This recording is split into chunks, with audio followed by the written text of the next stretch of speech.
Good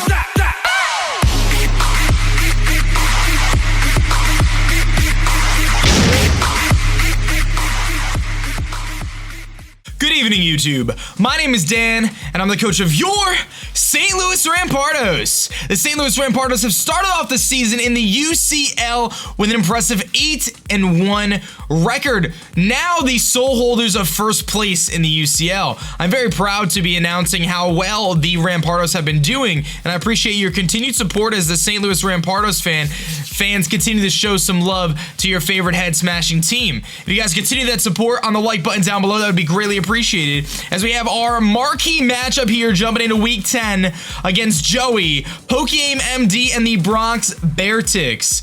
I want to touch a little bit on week 9. We played the Heated Mo and the Toronto Togekiss. We were able to come out with a nice 4-0 victory, although if you watched the match, you would have noticed it was a little bit closer than a 4-0, so I want to give credits to the Heated Mo for an excellently played match, but of course, the team captain, putting the team on its back, aDrive, picking up 5 kills and now holding 20 kills overall in just 9 weeks.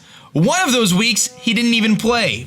So, aDrive will continue his rampage against the Bronx Beartics, and hopefully, the Rampardos will continue to 9-1 after this week. Now, if you don't know, Joey PokeAimMD is known as one of the best battlers in the community, and I have a lot of respect for him as not only a battler, and a content maker as well. He's one of my good pals, and I wish him the best of luck in this match. However, I do feel that the St. Louis Rampardos have what it takes to come out with a W and continue to dominate and head smash the UCL to first place. Now, looking at Joey's team, we see a lot of big threats. Primarily his Manaphy, his first overall pick, which has the ability to Tail Glow and get +3 special attack on one move. It also has a lot of coverage, so it is able to hit things like Vaporeon with Energy Ball, and it also has things like Surf and Scald, as well as moves like Psychic if it needs to. Now, I fully expect Joey to carry the Wakan Berry, which is to reduce electric-type attacks. I wouldn't be surprised if he carries that to stop a Thunder Punch from Metagross, or to stop a Thunderbolt or Volt Switch from Raikou. So I have to be very aware of his berry usage, because I do think he's going to bring enough berries to handle my team. Aside from his Manaphy, he also has Pokemon like Mega Ampharos, which he has shown very often to run it defensively with Rest and Sleep Talk. He's got big threats like Tornadus T, which is actually quite a big problem. Weavile, which was the leading kill holder for the GBA last season. Weavile is a huge threat, not to mention things like Reuniclus and Cobalion. Reuniclus has been Joey's most reliable Pokemon this season, often setting up Trick Room and proceeding to sweep from there. However, I do feel like I have the proper checks for Reuniclus, and he might be a little turned off because of Hydreigon, which handles Reuniclus very, very well, since Reuniclus only gets Focus Blast and not Dazzling Gleam. He's got Dugtrio, a Selgor, a Mungus, so a little bit of Regenerator core there with Tornadus and a Mungus, Rhydon, Claydol, and Aldino, so quite a few ground types there at the end, as Joey scrambled to kind of get a reliable Stealth Rocker, and we noticed that his Stealth Rocker potential is Claydol, which is his only Rapid Spinner, Dugtrio, which is of course a very frail Pokemon, which he may bring, especially with me having Raikou and Metagross. He's got Rhydon as well, which can set up Stealth Rocks, but without that Eviolite, it tends to not do a whole lot, and he also has the potential for, I think, Cobalion can learn Stealth Rocks, and lastly, Selgor with Spike. So he has a little bit of hazard presence, but he doesn't really have reliable ways to remove the hazards, with the exception of his Claydol. So getting up Stealth Rocks is going to be one of our top priorities, probably our #1 priority. And you'll see our team is designed to get those rocks up early to hopefully whittle down things like Weavile and stuff and force a lot of switches. So this is going to be a tough match. I definitely expect him to bring the Manaphy. I think that's no doubt. I think the Tornadus T 100% coming.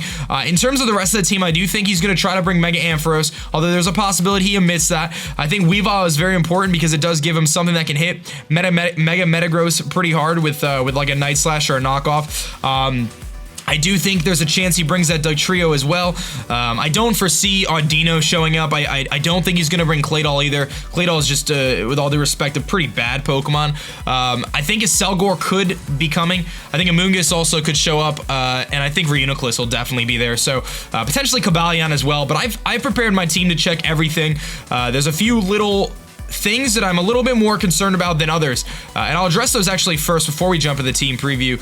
I'm a little bit worried about Amoonguss just because of its ability to Spore, so I have to keep that in mind, and getting up Stealth Rocks isn't going to be that easy for us, but once I get them up, they are there to stay, assuming he does not bring Claydol, so I do need to prioritize those Stealth Rocks right away. So let's jump into our team here. Leading the UCL with 20 kills, has dominated every team it's faced, and this week should be no different, as aDrive has a tremendous matchup against Joey and the Bronx Beartics. We are bringing our Mega Metagross, this time rocking a Jolly Nature with just enough speed investment to outspeed Manaphy no matter what, unless he's scarfed. We have the Bullet Punch for things like Weavile, also to get a little bit of chip damage on the priority in case he brings in Tornadus or something like that. We have Earthquake as well to handle some of his other threats. Obviously, it takes on Ampharos really well. It can handle Manaphy and do some pretty good damage there. We're carrying the Meteor Mash, which is going to do damage to everything on his team, barring maybe the Ampharos, but even so, it's still going to do a tremendous amount. That stab coming off a pretty impressive attack stat with Tough Claws boost. And last but not least, we're going to be bringing the Zen Headbutt, which actually has a chance to one-shot the Amoonguss, depending on his defensive investment, but it's not like Amoonguss can do too much back to us aside from putting us to sleep, and you'll see I've made the proper preparations to kind of take that on as best as possible. So I really look for aDrive to be our key. I plan on holding him in the back as long as I can, and to kind of scout out what the rest of the team is going to be doing on Joey's side, and then unleash the aDrive once I know what we're up against, once I get rid of some of those items, once I scout some of those sets, which is exactly what I did against Mo. A lot of people felt that the match against Mo was very, very close, but I will tell you that I was just waiting, trying to determine what every Pokemon on his team did, and then I unleashed Mega Metagross because I knew it had a tremendous advantage against Mo, bringing 2 fairy types, and I expect no different this week from Mega Metagross. Now, our next Pokemon is actually Conkeldurr. Now, I haven't brought Conkeldurr in a while, and Hercules is ready to rock. He is overly hyped for this matchup because he hasn't seen a lot of field time recently. We're bringing pretty much the standard Conkeldurr this week with a Assault Vest, Max Attack, Adamant Nature, Max Special Defense, and we're going to be carrying the Mach Punch as well for priority, which is going to help us out against things like Dugtrio and Weavile again. Now we've got Knockoff, Drain Punch, and Ice Punch. Ice Punch, of course, for things like Tornadus and Ampharos. Also, it allows us to hit some of his ground types a little bit harder, and we also obviously have the Knockoff for utility, Drain Punch for recovery, and of course the Mach Punch there, which is very nice. We do have the Guts, just in case he does bring Scald on Manaphy or wants to try to poison us with a Sludge Bomb, with a Amoonguss, something like that. That Guts boost will come in handy. I really like Conkeldurr in this matchup, and I really like the Assault Vest. You'll notice a theme with this team. I focused on priority this week instead of speed, and I focused on bulk instead of speed as well. Joey's team is very unique in that he has a lot of Pokemon that are really, really fast, and then a lot of Pokemon that are really, really slow. Things like Tornadus and Acelgor are incredibly fast. Even Weavile and Dugtrio, all 4 of those break over the 115 speed barrier, which is faster than anything I have on my team. And then a lot of his Pokemon are under that, with his Ampharos and his Reuniclus and his Amoonguss, his Rhydon, Claydol, and Aldino all fall below that. So it's kind of an interesting situation that some of his harder hitters are more bulky Pokemon that don't have a whole lot of speed, so I try to take advantage of that and do my team building accordingly. Now, the next Pokemon might catch some of you guys by surprise, but I'm going to be bringing Kecleon Sheik. Now, Kecleon has shown up in 1 match so far this season and took down a Fortress against JYT Gamer, and I thought that Kecleon was a really good matchup this week, even though that might sound weird, but we do have a lot of priority on this thing again, carrying the Shadow Sneak, the Sucker Punch. We also have Knockoff for utility, so 2 knockoff users, and Stealth Rock's the most important move on this set. We do have Max Attack, Adamant Nature with a Life Orb to hit things incredibly hard. We do one-shot things like Dugtrio. We're able to do a tremendous amount of damage to a lot of a Pokemon. The reason why I'm bringing Kecleon is because it serves as a great check to something like a Acelgor, since he can't Final Gambit against me because I can Shadow Sneak.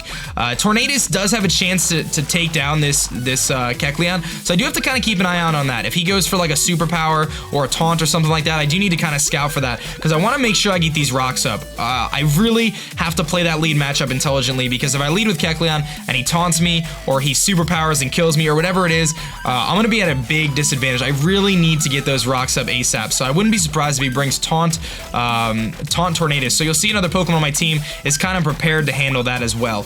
The next Pokemon we're going to be bringing is our Raikou Sabertooth, who again has not done a whole lot this season, but its presence is definitely felt every match. We're bringing in Assault Vest Raikou, so kind of taking it back to what we were doing before. Our second Assault Vest user this week. It's running just enough speed to be able to outspeed Manaphy. I didn't feel that I needed to outspeed anything else because all the other Pokemon are a little bit faster. Cobalion would outspeed me, but I'm not worried about Cobalion because typically you might not even run full speed, and I have other checks for it. We do have that Assault Vest as well, so we're able to take things pretty well.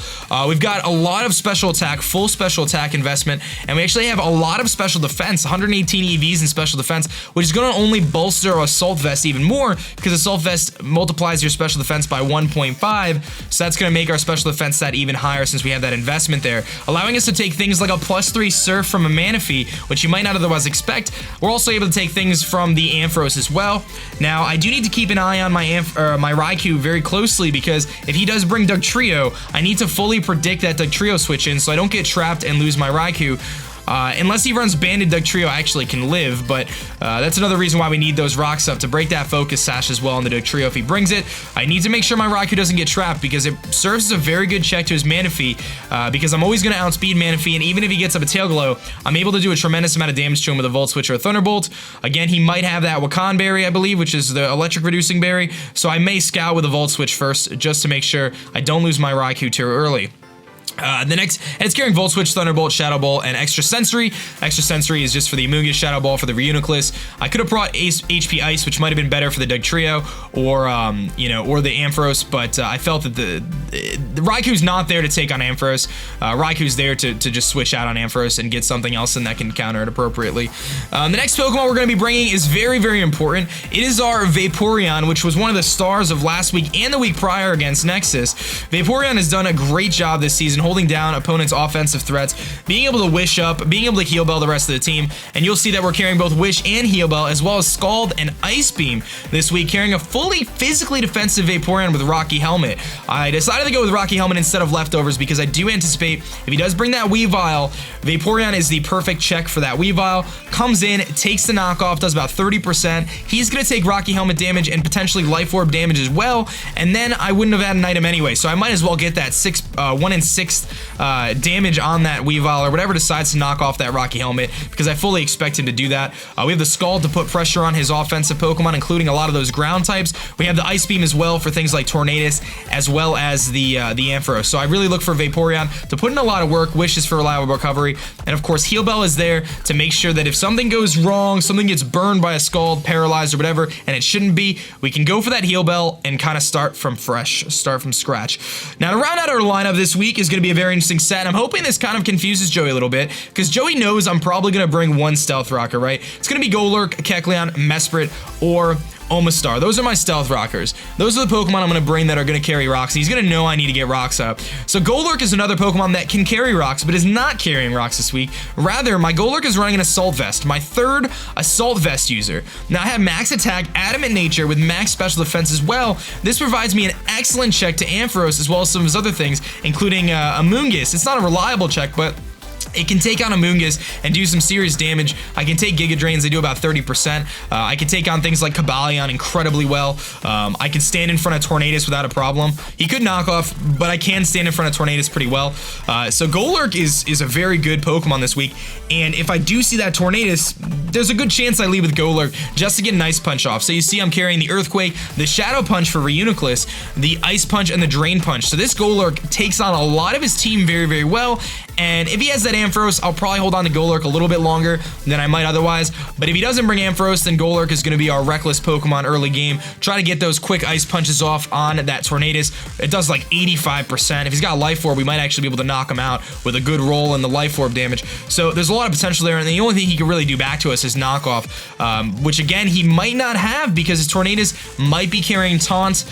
Taunt, Hurricane, probably has to carry Heat Wave for Mega Metagross. So with those three moves, that only leaves him, does he carry U-Turn? Does he carry Superpower? Does he carry Knockoff? There's a lot of open doors there, and once I find out what Tornadus he's running, it's going to really give me an upper edge. So I think we talked pretty extensively about our team this week, and I'm really looking forward to this matchup. Of course, Joey's a tremendous battler, and I'm very excited to be able to test my battling skills against someone as good as him. Hopefully the Rampardos will come out on top, and I'm confident that we're going to give it a good match. We have shown time and time again now in the UCL and the GBA that we are a threat, and we should be taken very seriously, as we are 8-1 in the UCL. We finished 9-1 in the GBA, and I'm looking to replicate the GBA success with another 9-1 start here in the UCL. My name is Dan. I'm the coach of your St. Louis Rampardos. I'll see you guys later. Peace.